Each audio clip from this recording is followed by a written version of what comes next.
श्रीमान जी भरेंगे सबके सामने साची की मांग और देखकर उड़ जाएंगे सुंदरी और उसकी बहन के होश। आपको बता दें कि सीरियल सत्य साची में बहुत ही धमाकेदार ट्विस्ट आ चुका है, जहां पर एक तरफ साची की मांग भर के शौर्य अब अपने प्यार का इजहार करने वाला है और साची से कहने वाला है कि मैं तुमसे बहुत ज़्यादा प्यार करने लगा हूँ साची। मैं अपने आप को पहले तुम्हारे काबिल नहीं समझता था, मैंने बहुत सारी गलतियां भी की थी, लेकिन अब मैं पूरी कोशिश कर रहा हूं अपनी गलतियों को सुधारने की। तुम मेरी पत्नी हो, तुम मेरी हमदर्द हो, मेरी हमसफ़र हो, और तुम्हारे साथ मैं अपने जीवन की यहाँ पर हर खुशी को बांटना चाहता हूँ, हर दुख को बांटना चाहता हूँ। मैं पूरी ज़िंदगी तुम्हारे साथ बिताना चाहता हूँ। तुम्हारे साथ साथ फेरे लेकर, तुम्हारे साथ शादी कर कर मैंने अपनी ज़िंदगी का सबसे अच्छा काम करा है। पर ये सब खड़ी होकर सुन रही होगी सुंदरी भी और सुंदरी की बेटी भी, और ये सारी बातें सुनकर वो जल भुन रही होंगी। उन दोनों को बहुत गुस्सा आ रहा होगा, मन ही मन सोच रही होंगी कि आखिर ये साची कितनी हरामखोर है जिसने यहाँ पर उसके बेटे को फंसा कर रखा है। लेकिन भाई उन्हें क्या पता कि जो शौर्य जी हैं, यानी कि श्रीमान जी हैं, वो बहुत ज़्यादा प्यार करने लगे हैं साची से। साची से अपने प्यार का इजहार करने के लिए वो सोचते हैं कि आखिरकार मैं ऐसा क्या कह दूं, क्या कर दूं कि साची खुशी से झूम उठे।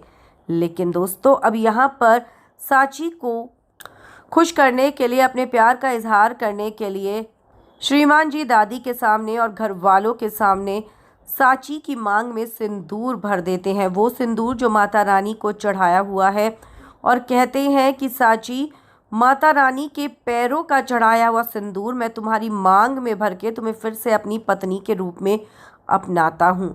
अब भाई यहाँ पर साची जो है वो मालकिन भी बन चुकी है, लेकिन यहाँ पर दूसरी तरफ जो सुंदरी है वो चाहती है कि कंपनी की मालकिन बनकर जो बैठी है साची, उसके हाथ से सब कुछ छीन लिया जाए। और उसके लिए अब वो चाल चलती हुई नज़र आएगी। वो कुछ ऐसी चाल चलेगी कि भाई जो साची है उसके हाथ से कंपनी के जो पेपर्स हैं, सारी चीज़ें गायब करवा दी जाए, और सारे का सारा इल्ज़ाम जो है वो श्रीमान जी यानी कि शौर्य के ऊपर आए, और वो सारा का सारा इल्ज़ाम साची पर डाल दे। लेकिन यहाँ पर जो शौर्य है वो बहुत ज़्यादा समझदार है। उनको पता है कि उसकी सौतेली माँ सुंदरी जो है वो बहुत ही बड़ी हरामखोर है। कुछ ना कुछ ऐसा ज़रूर करेगी जिससे यहाँ पर साची को कंपनी से निकालने पर मजबूर हो जाए शौर्य। वेल दोस्तों, अब आने वाले एपिसोड में ये देखना काफ़ी ज़्यादा इंटरेस्टिंग होगा कि आखिरकार कैसे यहाँ पर साची जो है हर चीज़ों से बचते हुए आगे बढ़ेगी, और किस तरीके से श्रीमान जी अपनी साची को प्यार से रखते हुए नजर आएंगे। वेल, वीडियो को लाइक ज़रूर करें और बताइए कि आखिर आप क्या चाहते हैं कि यहाँ पर सच में इन दोनों के बीच में प्यार हो जाना चाहिए या फिर नहीं होना चाहिए। श्रीमान जी और साची के बीच में यहाँ पर दूरियाँ आनी चाहिए या फिर नहीं होना चाहिए। वेल, वीडियो को लाइक करके अपनी राय आप ज़रूर लिखें।